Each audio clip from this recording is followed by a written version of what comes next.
Matt Holliday. Matty Baseball. Oh, Matt Holliday. What's going on, Matty? I'm doing well. I'm doing well. You getting ready for Thanksgiving weekend or what? I'm getting really ready. Really getting ready, yeah. That means you're buying a catered meal or what? That's it. No. We celebrated Thanksgiving with my wife's family at her parents' house yesterday, and then my side of the family this year is at my brother's house. So we'll make some sides, and I guess they'll probably do the turkey, and so yeah, no, we do it big around here. I can't. Nice. I want to picture Matt Holliday walking in with a casserole. Yeah. Well, I can send you a picture, Jim. I mean, would you like a picture? I mean, you don't have to, sort of, I could probably do that for you so you don't have to do it on your own. Yeah, he didn't. See, this is what happened. He didn't hear you. Jim literally, Matt, if we were on YouTube, you'd appreciate this. Jim asked you a question, but then had a coughing fit, so he immediately left the room to cough and then came back and missed your entire answer. All that's true. Well, he'll have to listen back. Yes, he will. Do you guys have an app or anything that they replay the shows? Yeah, We got it all, baby. we got it all. We're professional. Oh, okay. Do you do anything with the cooking or anything like that? Well, if you wouldn't have coughed away, I just said we'll probably make some sides and. No, you. You. Yeah, yes. I usually do like a tenderloin or something in addition to the turkey, but I don't know. I haven't heard if since we're doing it at my brother's house this year. I don't know if they'll want me to do that or if I can kind of just go or help my wife with a side or two or. What we like to do is charcuterie boards around here too, so maybe we'll do one of those and take it. Please tell me you wear an apron when you're preparing sides. I don't. You should. Kiss the cook, it says. So the Cardinals just cleared the deck by non-tendering guys. Were you surprised by some of the names on that list? Maybe a little, but I do know that at some point you're going to have spots if you're planning on signing some free agents, and then in addition to protecting guys on the 40-man, some younger players that have to be protected or else you lose them. So that kind of stuff does happen, but maybe a little on a couple of the guys. But like I said, when you start looking at young players as options that are cheaper in certain situations, certain positions. That seems to be the way that a lot of teams are going. Is they'd rather have, a younger, cheaper player on the bench, maybe than the older players that are in their second or third year of arbitration to turn around and spend that money somewhere else. Especially if you're looking to be in on a couple of high. Or expensive free agents, pitchers, then it makes sense that you have to sort of maybe cut somewhere else. So let's talk about the big ticket pitchers that the Cardinals are likely interested in. Nola's off the board. Who would Matt Holliday, understanding that you're not in talks with Mo or anything, but who would you like to see them pony up to get? Well, I'm interested and intrigued by the Japanese pitcher. I think from what I've seen and heard, he looks like another one of the Japanese pitchers that comes over here and has success. I mean, they've all done pretty well lately. And then a guy like Sonny Gray, obviously. Has had a lot of success recently. I think he got second or third in the Cy Young, which is really good, obviously. So those two pitchers, starters, Snell, intrigues me. I don't know what his offers are. I assume being a two-time Cy Young Award winner, that he'll have a lot of options. But, again, he has some warts with his walks and can lose his command from time to time, but he also can strike his way out of it. So a guy like him, if you feel pretty good when he takes the ball. You have a chance to win, and I think that's what you're looking for, right? You're looking for guys that They can go 7 or 8 innings of shutout baseball every time they don't every time, but they can every time you put them out there. There's that could happen. So I'm those 3 guys. I obviously are kind of the top 3 on the market, but I don't know what are some other options. Is there guys I'm missing? I'm not like Montgomery. I think is the top. Yeah, My question is, Bauer. would you kick in to help the Cardinals acquire one of those guys? Yeah, couple bucks. would I kick in what? Some money. Is that what you're saying, Kat? No. Is that what you want to do? Yeah. You made a lot. Just kick a little something for the cause. Pay it forward. Takes a village. I mean, are you guys kicking in? I don't know. Yes. Do a couple bucks now. Yeah. We already kicked in. yeah. We raised $17 on the dais for that. Oh, yeah, I'll match the 17. All right, so I'm going to try to ask this in a non-political way. If you had to trade, no, I'm political in the baseball sense, because we also think the Cardinals, you're going to sign somebody, we think, but then also trade for somebody. So if you're Matt Holliday and you have to rank kind of the untouchables, or I guess what I'm trying to ask is, who would you say, okay, we can part with that guy, but these other guys, I think we should keep them? Who are the untouchables, in other words? Yeah, or but they could be guys that have value. Maybe they're older, maybe they're younger, maybe they don't have a position. Maybe like Edman and Donovan kind of do the same things. I'm just looking for your thought process. Yeah, I think that's a fair point. I think you could trade one of Edmund or Donovan. I wouldn't trade Jordan Walker. I mean, I think he's going to be a really, really good player. And then I wouldn't, obviously Nolan and Goldie are pillars. So I would try to build around them. And add Wynn to that list. Yeah, I mean, I like Wynn. I mean, like I said, I don't know if somebody offered me a frontline pitcher for Mason Wynn, I would probably consider it.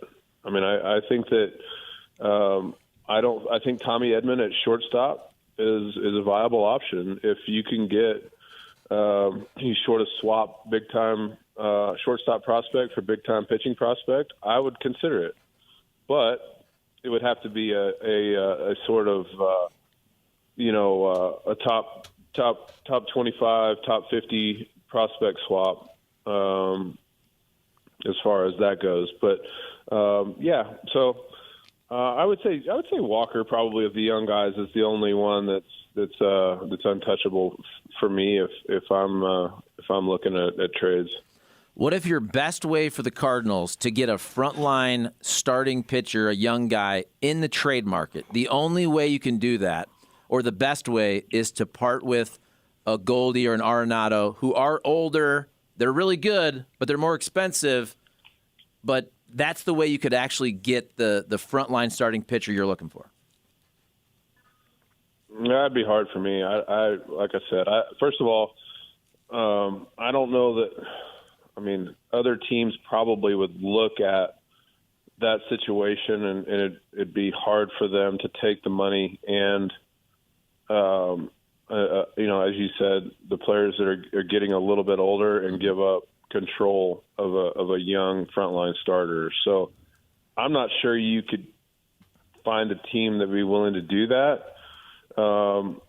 That'd be a case by case situation. You'd have to, I'd have to really look at who the pitcher is and what the offset of the money and stuff would be. But I don't know. It'd be hard for me to sort of imagine a scenario where that would happen. That typically is not how teams that have young pitching assets. Outside of maybe the Dodgers or somebody. If the Dodgers felt like they could, if Nolan would put them over the top, would give you a couple of young pitchers, maybe. I mean, but I like having Goldie and Nolan on the team. Like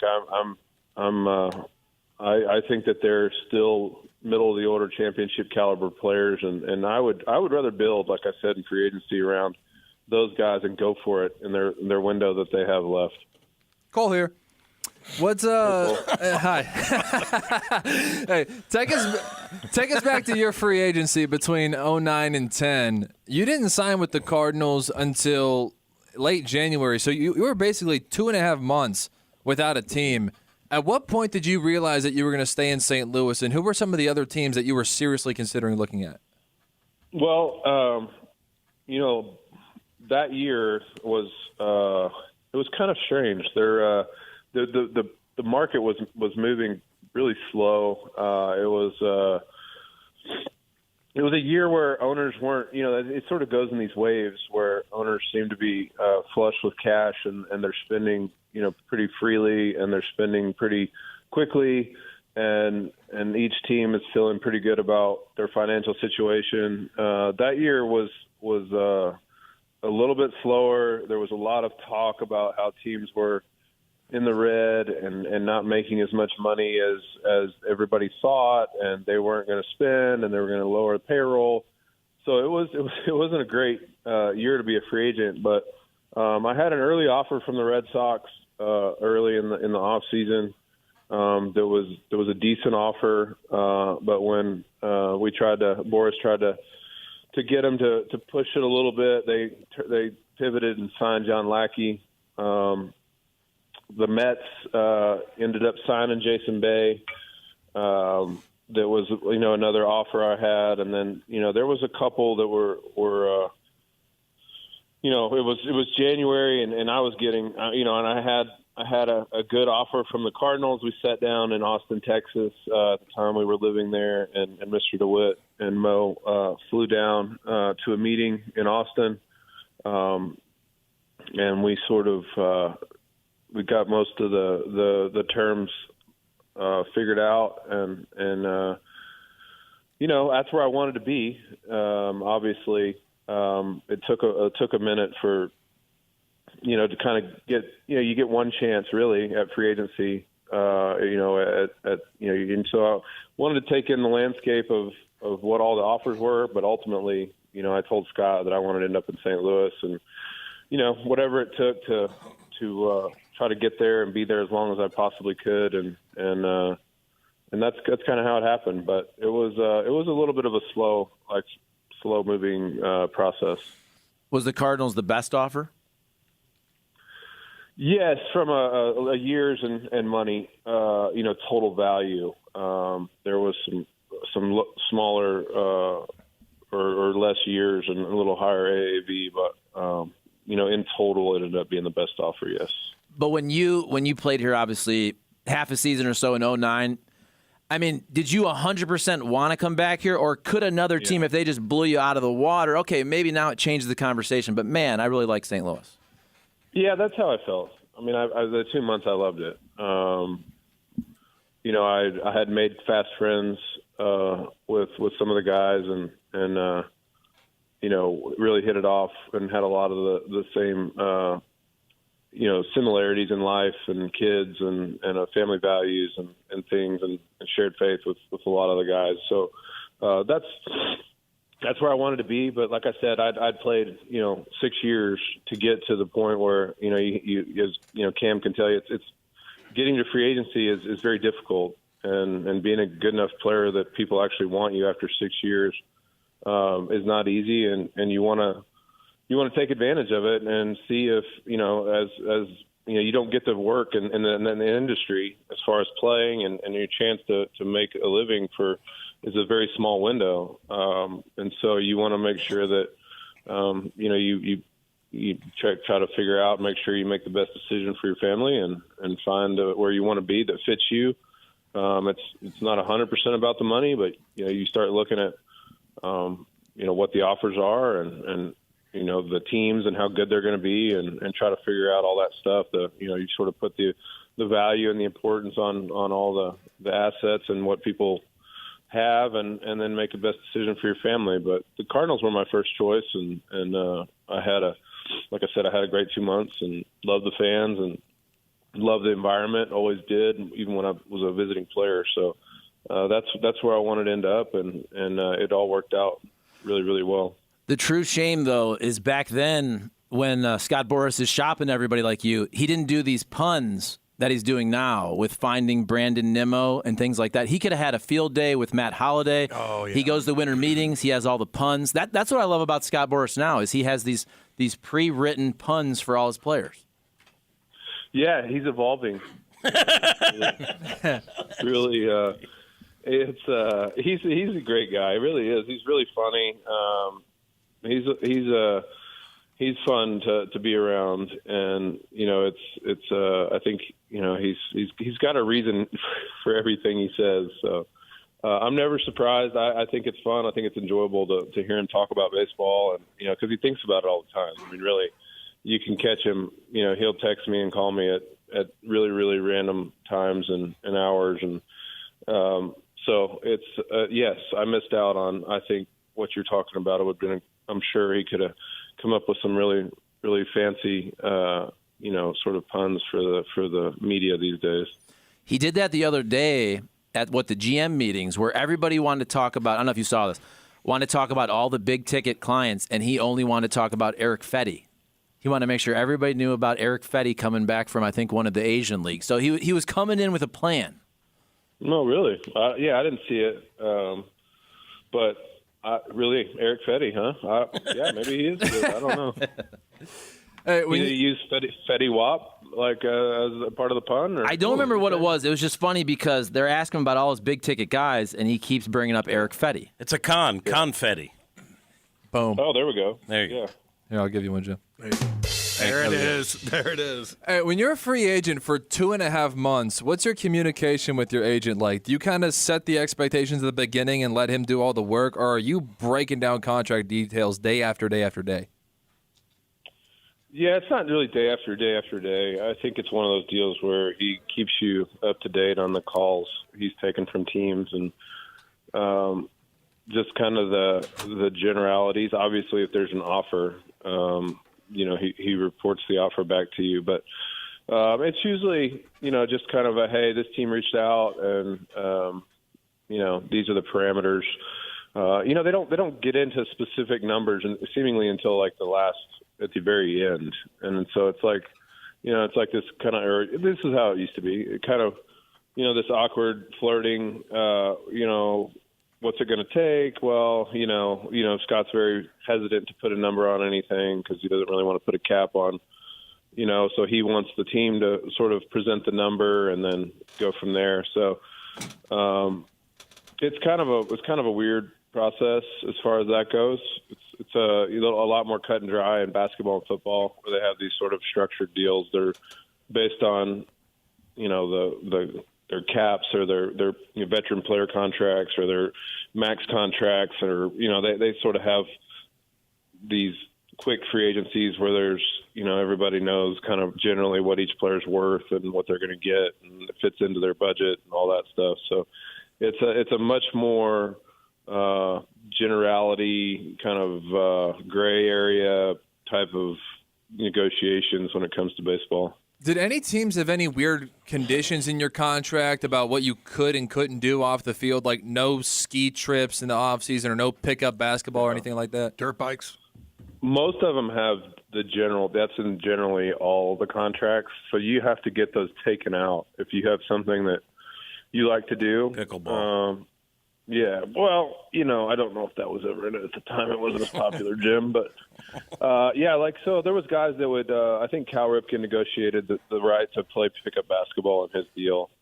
And so there's things that guys, you can get them to maybe take out of that clause so that if something happened and you got hurt, you wouldn't forfeit the right for your contract. So it's mostly in there. Pretty much anything that you could get hurt doing that's not training for your sport is in your contract that they could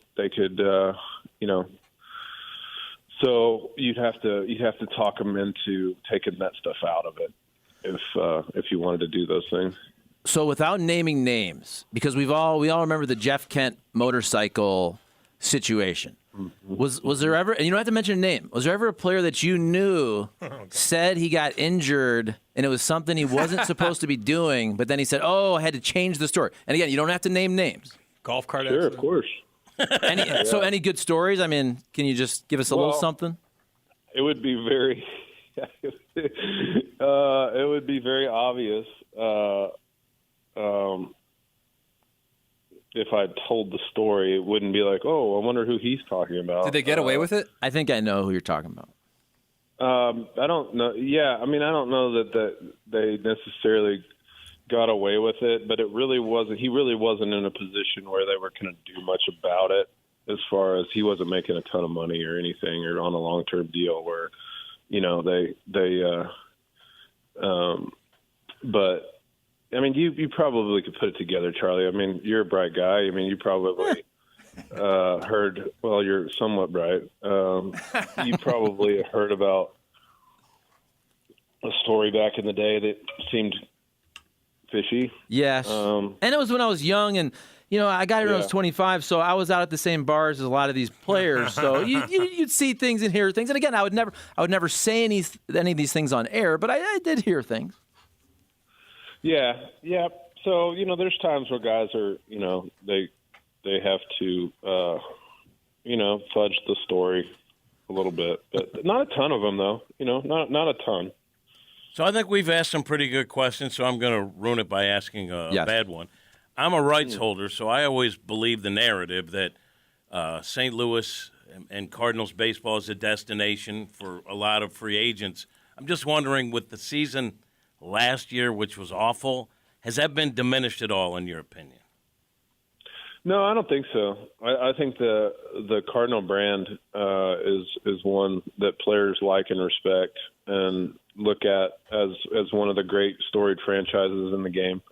I think they look at it as a great place to play. They know that the fan base it loves baseball. They know that Cardinal baseball is important in St. Louis, and that it's sort of the thing that people follow and love and watch the most. With the Blues. So I do think it still has tons of appeal. I think they know that ownership's going to spend money, and that they're sort of this is a outlier in as far as being bad. I think that people understand that they're not that far off, and when you look at it closely and you realize how many games they blew late, and then the fact that they traded a couple of starting pitchers and started playing and pitching some younger guys, late in the season, that the record honestly was worse than probably, the caliber of the team. But, I think people are probably just as intrigued when the Cardinals call and say, hey, we have interest as they've ever been, knowing, like I said, the talent they have still there, and the interest in how much, what a big deal it is in St. Louis. Yeah, I agree with you, bud. Hey, man, enjoy time with your family, and hopefully we'll talk next week, Matty. Happy Thanksgiving. Happy Thanksgiving, dude. Yeah, same to you guys. Happy Thanksgiving. What are you making, Jim? So we're going to Philly to visit relatives, so I won't be walking in with a casserole dish, nor will I be wearing any sort of apron like I believe you really do wear. Mm-hmm. I'm picturing you in an apron, Jim, with nothing on. Oh, wow. God. That's gross. Whoa, Jeez, oh, man. Clip that off. I'm not picturing Clip that off. Jeez, oh, Pete. We're going to hear that again. Yeah. Thank you, buddy. Right on, Matty. See you, all right, buddy. See ya. Right on. Matty Holliday. Inappropriate. That was inappropriate. I didn't like that. Grotesque. I'm uncomfortable now. We didn't ask him about Trevor Bauer. That's all right. Or did we? No, No, we didn't. I don't think so. Should we have? I don't know. I thought our question. Cole, your question was really good. Yeah. Thank you. A couple of them. I'm always getting nervous about the timing of it because I know mine are always going to be like screw around fun questions, and so I don't know when to ask that. I don't know when you No, I guys like that you're nervous when you ask it. Yeah. But you That's ask help. good questions. I don't sound nervous. No, I just mean because I don't want to ruin the flow. Like if you guys are asking about current topical questions, I don't want to introduce something like, hey, back in your playing career, and then you guys be like, okay, getting back to We're Cardinals. idiots. You're an idiot. We're all idiots. Ask what you want to ask. How about this? I care about the direction of the interview so it's consistent and non-confusing for the listener. We had our pre-show meeting. I was literally going to ask him that exact same question before you did. Take me back to 2009. Tell us your offers. Tell us your thinking. That was a perfect question. Great question. Thank you. 2009. It was the best question of the interview. Dang good year, Charlie Mullo. Top 2009. response. Dang good year. That was a top comment. What all happened that year? I don't know. We're young. I Cruising was around. 27. The economy was great. Economy was great. Well, 2009? No, downtown. No, Are you aware of what 2009 was happened in terrible. 2008? Yeah. I think No, I it was saw not gas under $3 on Well, yeah. on Watson Road. got rocked. You could buy a house for about $2. But you still Washington Avenue was still kicking. Yes, it was. And Harry's was still kicking. Sidebar and Lucas Park. Well, Craig chimed in about the city, cleaning up the city. Craig Langford, who we love. We saw him the other day. He goes, the biggest complaints about downtown come from people who don't live there and do nothing to try and make it better. It's a dirty and dangerous, and you shouldn't try to raise a family there right now. But the murder crime rates are lower than they've been in decades. A bunch of complainers that don't even coach a hockey team laugh out loud. And my rebuttal is like, well, if we don't live there, what are we supposed to do to clean it up? Become Batman and go like, what are we supposed to do? Don't get angry at the people. Look, this isn't like pointless chirping. There's a reason for it, and we all want what's best for the city, so we should be allies. Yeah, and like if it's cleaner, I'm going to go down there and spend more money. You know?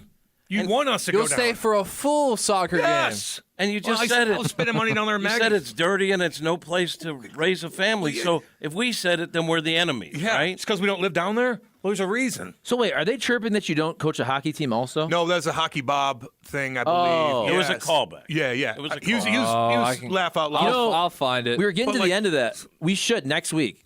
I know we were getting to the end, but we should ask Matt Holliday about that because I think that's very interesting about the city of St. Louis and the reputation of the city Yes. when it comes to free agency with a baseball player or other sports. Because, and I think with St. Louis, sometimes we always joke about this like, oh, he feels like a Cardinal. It's always a boring 31-year-old married dude, right? And like Giancarlo Stanton, okay, he was living down in Miami. He's from California. You can understand. He ain't coming. You can understand some folks. Okay, I'm 26 years old. Do I want to go to St. Louis? But I think big picture, because nationally the headlines about St. Louis are more often than not negative.